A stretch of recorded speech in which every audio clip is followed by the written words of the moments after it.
Hi, hello, வணக்கம் and welcome. நான் தான் உங்க ஆதித்யா பேசுறேன். Greetings everybody. This is Aditya. Welcome to part 2 of our 5-day trip to Karnataka. In the previous video, we took a look at Mangalore, Katil, Udupi, Murdeshwar, Gokarna and Kollur. In this video, we will take a look at Sringeri, Horanadu, Belur, Halebidu, Dharmasthala and Kukke Subrahmanya. So, let's go.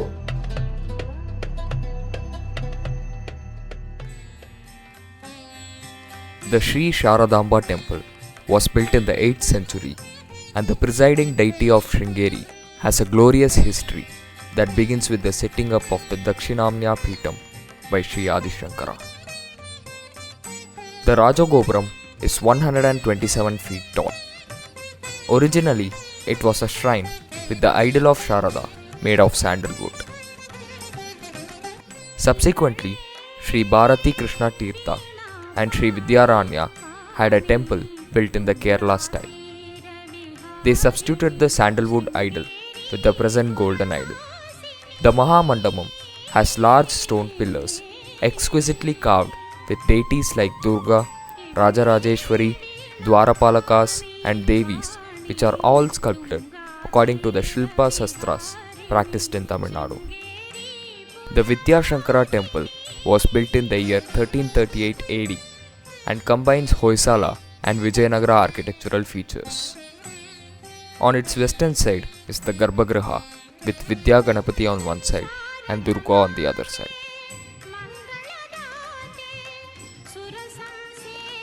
The Sringeri Sharada Mata is located south of the Sri Sharadamba temple across the Tunga river. There are huge fishes on the banks of the Tunga river near the temple. The fishes are considered sacred, and it is customary for the devotees who visit the temple to feed these fishes with puffed rice.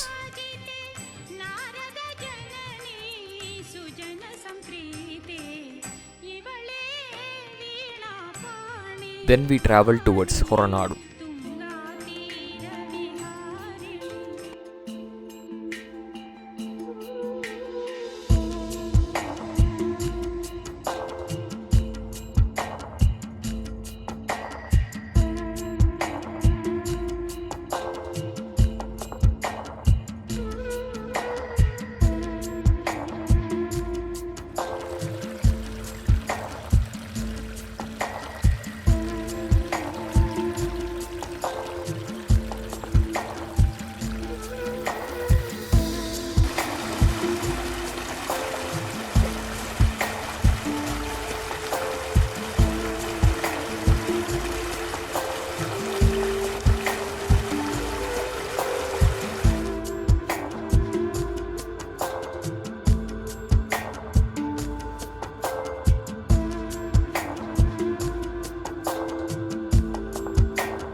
We stayed at the Bhadra Nivasa Lodge in Horanadu.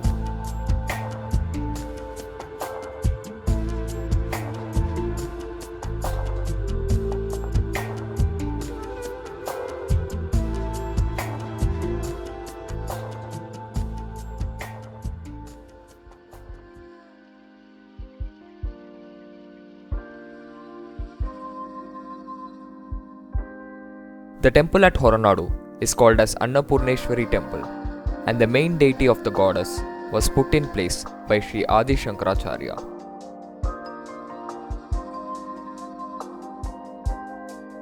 The deity is made out of gold, and it is believed that a person who seeks the goddess's blessings would never have any scarcity of food in life.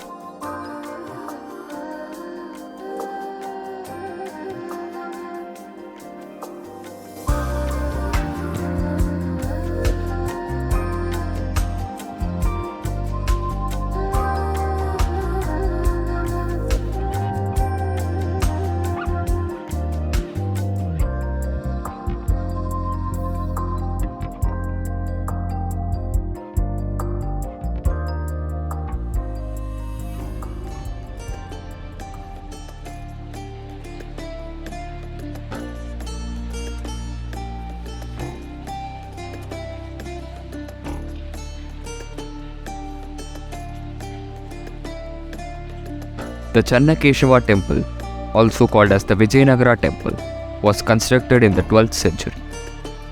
It was commissioned by the King Vishnuvardhana in 1117 CE.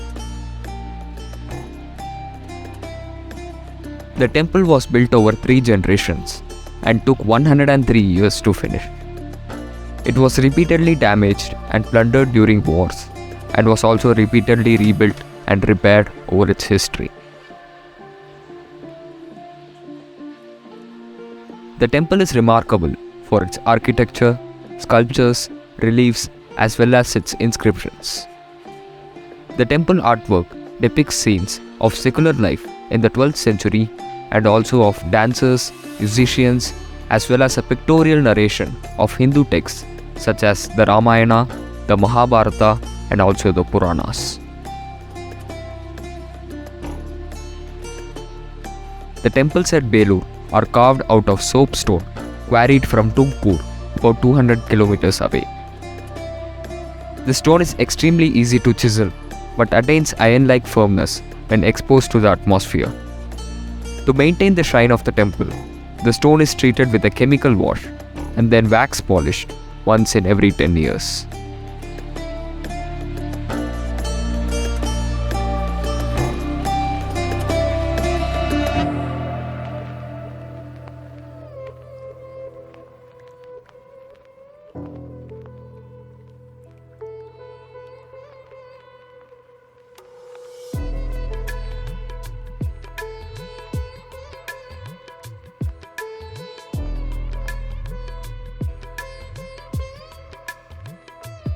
This unique 42 feet high pillar is carved out of a single rock and stands on its own weight. To the south of this Keshava temple is the Kukke Subrahmanya temple. It has 2 sanctums inside, one dedicated to Venugopala and the other to Chenniggaraya. This smaller temple was built by the queen and is believed to be the prototype of the bigger temple.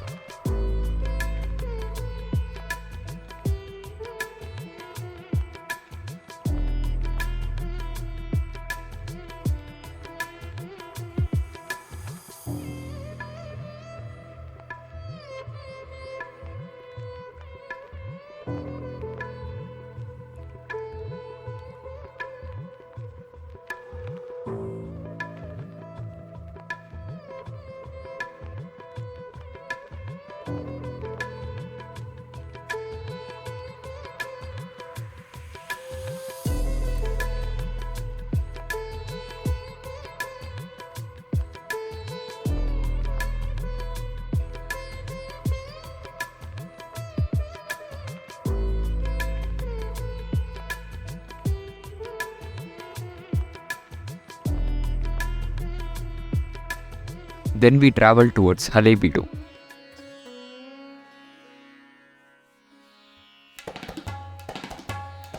The Hoysaleswara temple, also called as Halebidu temple, is a 12th century Hindu temple dedicated to Lord Shiva.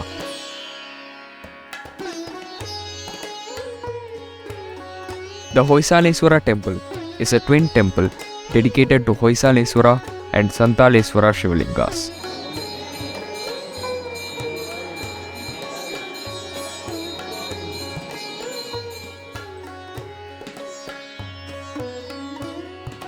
The temple was built on the banks of a large man-made lake called as Dwara Samudra Lake and sponsored by King Vishnuvardhana of the Hoysala Empire. The construction started around 1121 CE and was completed in 1160 CE.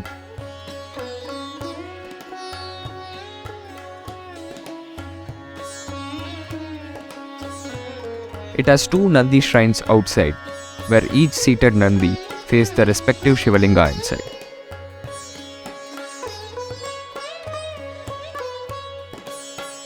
This temple was also carved from soapstone and is notable for its sculptures and inscriptions in North Indian and South Indian scripts.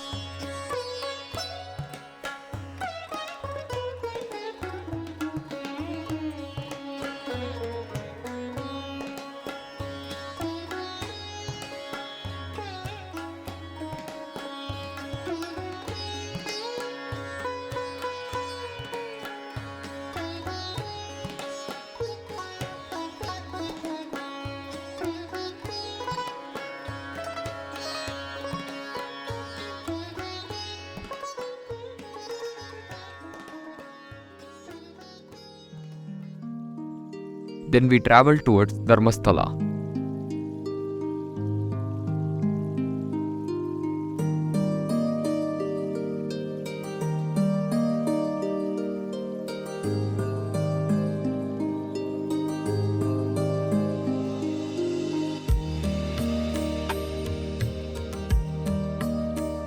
First, we visited the Rama Kshetra temple, which is constructed entirely out of marble and has idols of Lord Rama, Lakshmana, Sita, Lord Hanuman, and also Navadurga and Navagraha.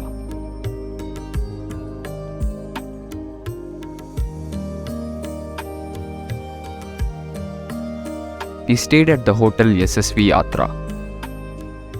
The next day, we visited the Dharmasthala temple. Deepam Shivam Shivam Mahukar Rupam Shivam Shivam Mahasurya Chandragrinetram Pavitram Mahagadhatimirantakam Sauragadram Mahagandibijam Mahadivyadejam Bhavani Sametam.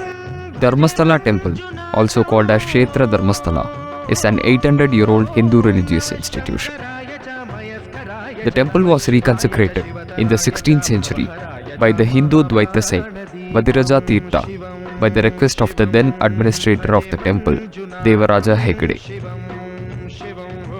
The deities of the temple are the Hindu god Shiva, who is referred to as Manjunatha, and the Hindu goddess Ammanavaru.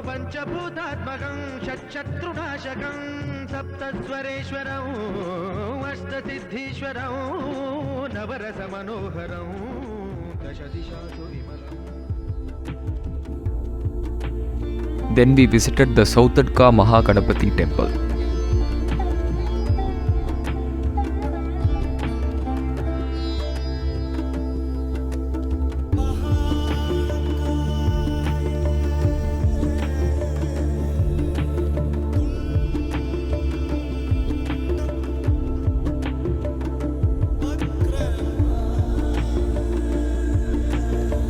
Then we visited the Kukke Subrahmanya temple.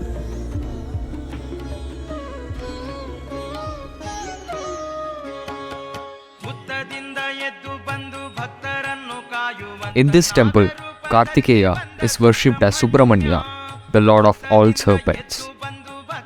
The epics relate that the divine serpent Vasuki and the other serpents found refuge under Subrahmanya when threatened by the Garuda.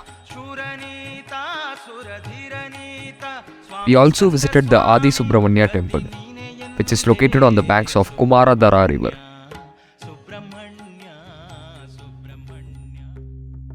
Then we traveled towards Mangalore.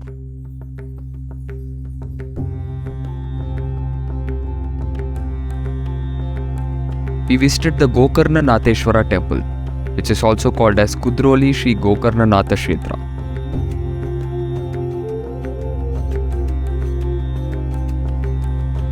It was consecrated by Narayana Guru and is a privately maintained temple which was built in 1912.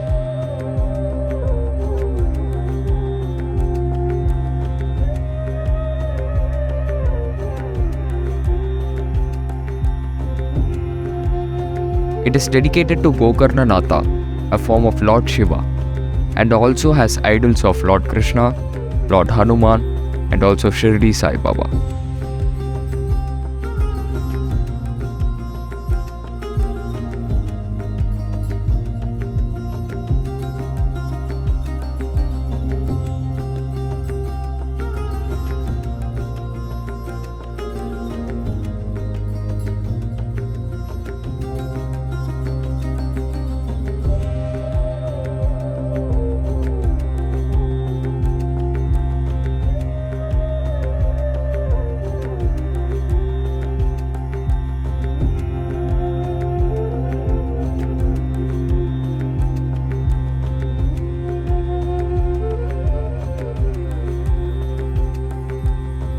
So that was the end of our 5-day trip to Karnataka. So thanks a lot for watching this. If you liked it, like, share and subscribe. See you in the next video. Nandri, Vakam.